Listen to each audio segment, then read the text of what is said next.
इस मॉड्यूल में आपका स्वागत है। संचार कौशल। Communication is your ticket to success if you pay attention and learn to do it effectively.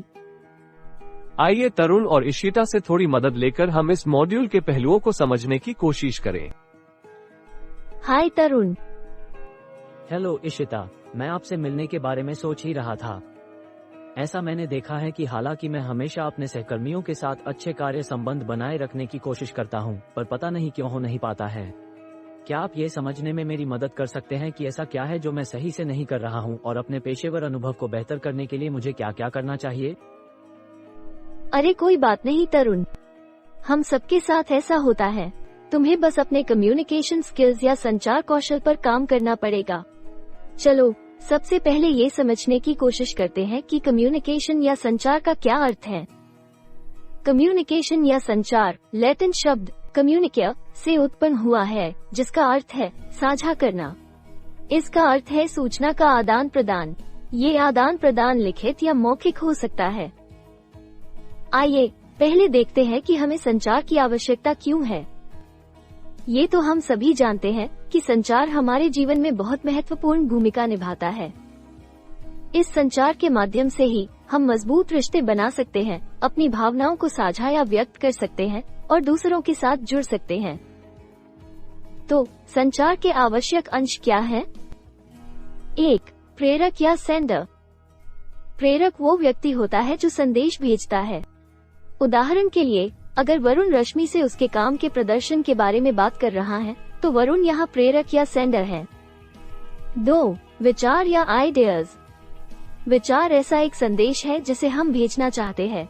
राय, भावनाएं, दृष्टिकोण, आदेश या सुझाव, इनमें से कोई भी विचार हो सकते हैं। उदाहरण के लिए, अगर वरुण रश्मि से उसके काम के प्रदर्शन के बारे में बात कर रहा है, तो काम पर रश्मि का प्रदर्शन इस संदेश का मुख्य विचार या आइडिया है। 3. संकेतीकरण या एनकोडिंग। संकेतीकरण का अर्थ वो शब्द, क्रिया या चित्र है जिनका उपयोग हम अपने संचार के दौरान करते हैं। उदाहरण के लिए, अगर रश्मि और वरुण किसी गंभीर विषय पर बात कर रहे हैं, तो उनकी अभिव्यक्ति मजाकिया नहीं बल्कि गंभीर होगी। 4. संकेत वाचन या डिकोडिंग।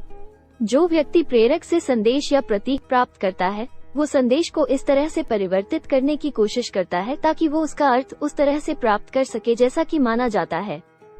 जैसे हमने एनकोडिंग में कहा था, अगर वरुण कोई गंभीर बात कर रहा है, तो अगर रश्मि भी गंभीरता के उसी भाव का उपयोग करती है, तो भेजने वाले और प्राप्त करने वाले दोनों के लिए संदेश समान रहता है।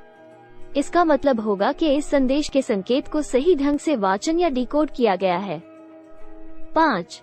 संचार माध्यम या कम्युनिकेशन चैनल।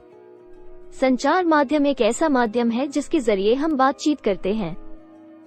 उदाहरण के लिए, अगर रश्मि और वरुण एक दूसरे से फोन पर बात कर रहे हैं, तो उनके संचार माध्यम या कम्युनिकेशन चैनल एक मोबाइल फोन है। 6. प्रापक या रिसीवर।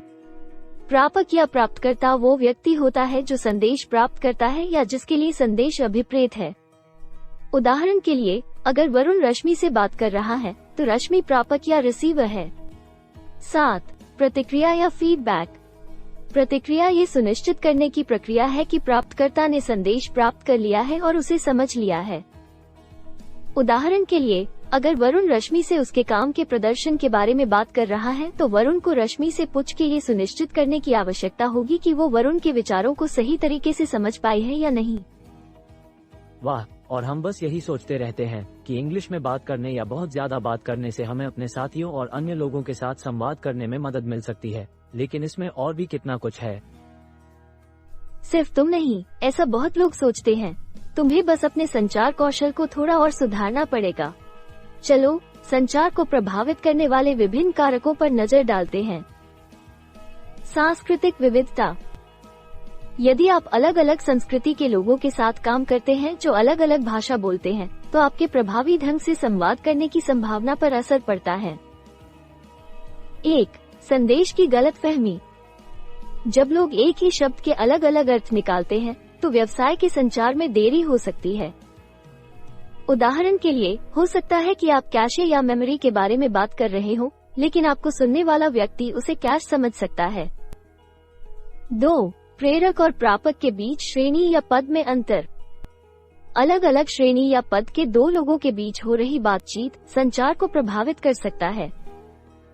इसका एक उदाहरण ये हो सकता है कि एक प्रबंधक अपने कर्मचारियों के किसी संदेश पर कम ध्यान देते हैं लेकिन अपने प्रबंधक पर अधिक ध्यान देते हैं। 3. शिक्षा में अंतर। प्रेरक और प्रापक के बीच शिक्षा के विभिन्न स्तर भी संचार को प्रभावित करते हैं। उदाहरण के लिए, उच्च शिक्षा प्राप्त कोई व्यक्ति जटिल शब्दों के साथ उच्च स्तर की अंग्रेजी बोलता है, जिसे शायद 12वीं पास कोई आसानी से नहीं समझ सकता है। 4. पिछले अनुभव। प्रेरक और प्रापक के बीच पिछला कोई संचार या गलतफहमी आगे के संचार की प्रभावशीलता को भी तय कर सकता है। उदाहरण के लिए, अगर दो लोगों के बीच पहले कुछ तर्क वितर्क हुआ होगा, तो हो सकता है वो एक दूसरे से फिर से संपर्क नहीं करना चाहते। एक अच्छा कम्युनिकेटर बनने के लिए हमें इन सभी बातों को ध्यान में रखना होगा। तो अब हम संचार को प्रभावित करने वाले कारकों को स्पष्ट रूप से समझ गए हैं। The art of communication is the language of leadership. धन्यवाद।